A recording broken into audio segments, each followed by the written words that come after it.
हाँ, देखिए, धर्म, मुनि धर्म भी और श्रावक धर्म भी। मुनि धर्म के लिए श्रावक धर्म, श्रावक धर्म के लिए मुनि धर्म, ये दोनों ही होना परम आवश्यक है।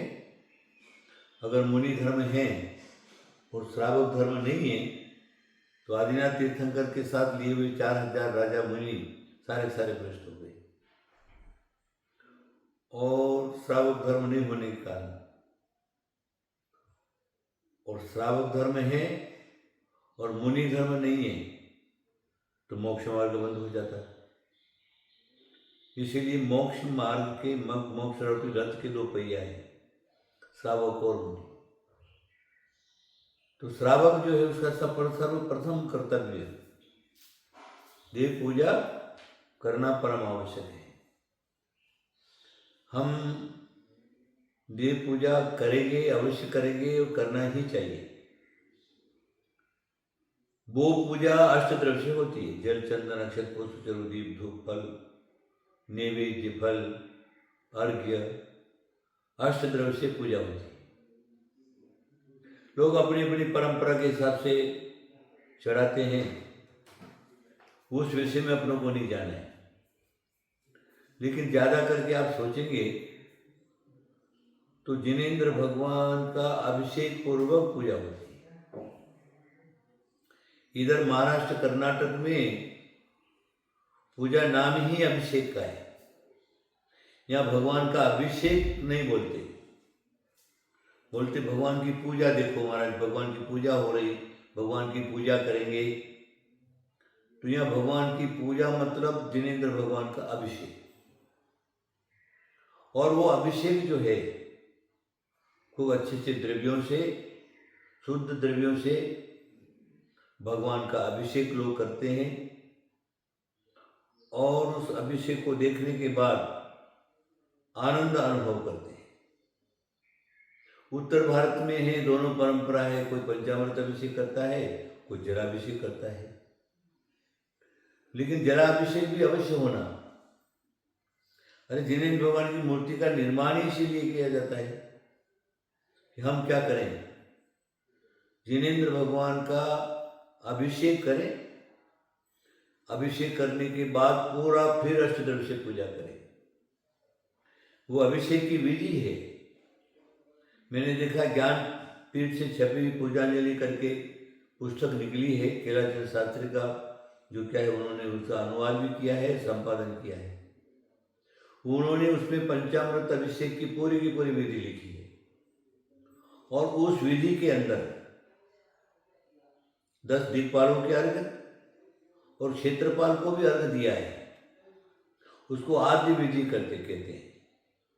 वो करने के बाद ही पांडुशिला पर श्रीकार, पांडुशिला स्थापना, प्रक्षालन, श्रीकार लेखन, मूर्ति स्थापना, 4 कोने के 4 कलश, 5वां कलश 5 कोने के, और कलशार्चन करना। और उसके बाद जो क्या जिनेंद्र भगवान का जलाभिषेक करना। जलाभिषेक जो है वो एक पवित्र पवित्र पवित्र जल से होता है, शुद्ध जल से होता है, प्राशुभ जल से होता है।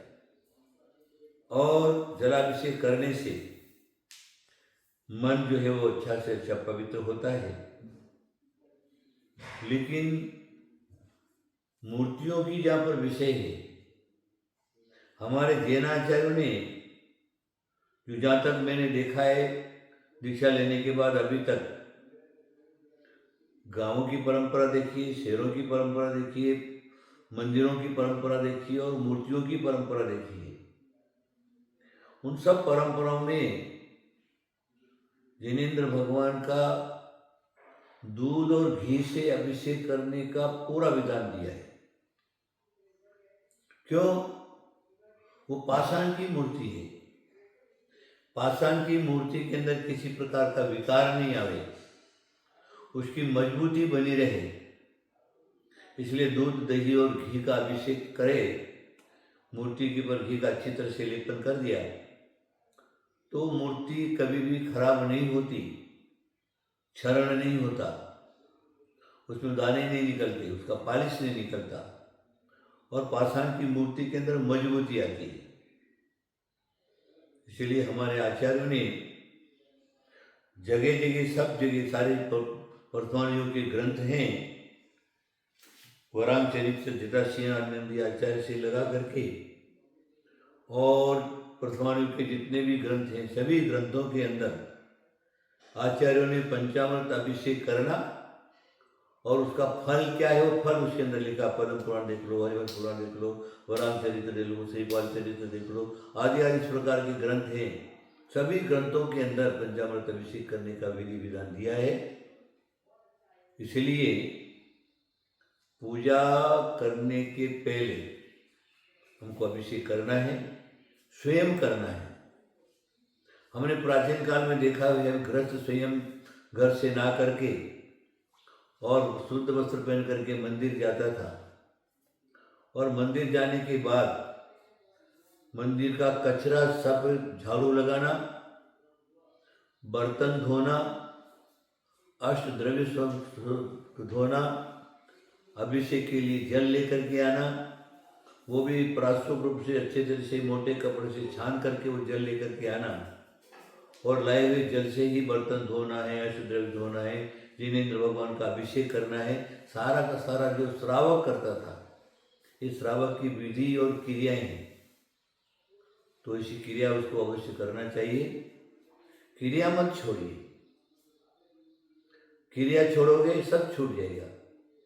जितना तुम्हारा टाइम जिनेंद्र भगवान की शरण में जाएगा, उतना ही आपको शुभ पुण्यबंध होगा, वो पुण्यबंध आगे जाकर के काम आएगा।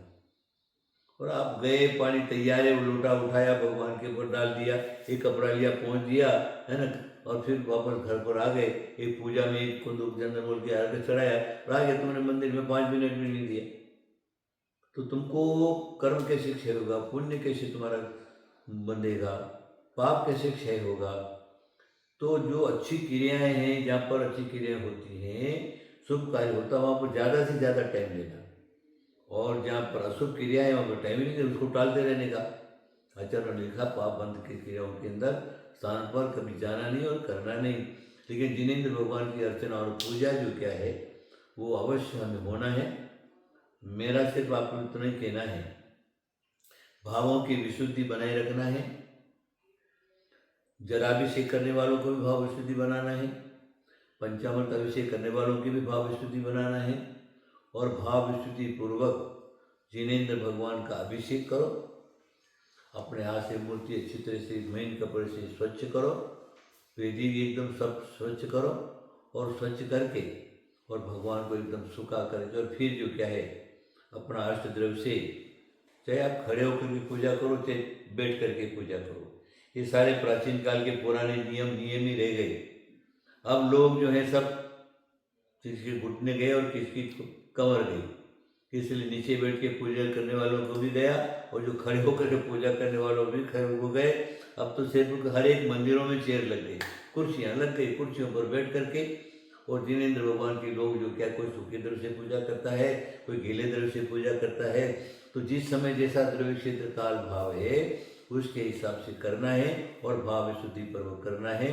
मैं आपको इतना ही कहूँगा कि आप जो क्या है, जिनेंद्र भगवान का अभिषेक करना मत छोड़िए।